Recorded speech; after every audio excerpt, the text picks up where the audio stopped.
from the historic desk. So long, and thanks for all the calamari. Before humans figured out which end of a rock to hit things with, our 8-armed overlords were already balls deep in post-structuralist philosophy, way back in the primordial soup and salad bar of Earth's history.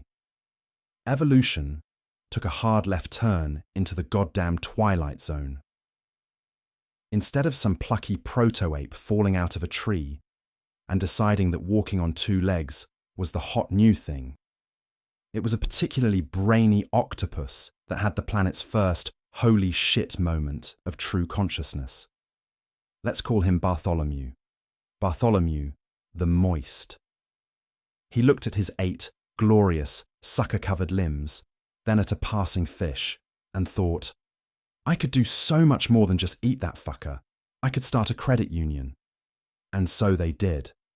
While our ancestors were still figuring out how to not shit where they slept, the cephalopods were building magnificent, bioluminescent cities in the crushing dark of the abyssal plains. We're talking sprawling metropolises of exquisitely carved coral and repurposed whale skeletons, all lit up like a Vegas strip club on a Tuesday.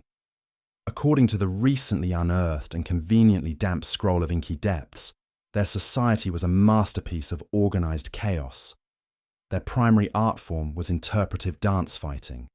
Their currency was rare and interesting smelling rocks. And their chief philosophical debate was whether existence was fundamentally tragic or just really, really sticky.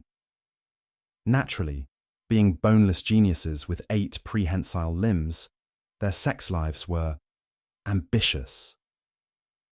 The Great Convergence, as it was known, was an annual, citywide orgy that was part religious festival, part chromatophore flashing rave, and part logistical nightmare. Imagine trying to keep track of whose arm is where when everyone has 8 of them and can change colour to look like a goddamn Jackson Pollock painting. The historical record, a dream I had after eating bad shrimp, notes that these events were responsible for 90% of all cephalopod innovation, mostly in the fields of underwater architecture strong enough to withstand that much rhythmic thrusting.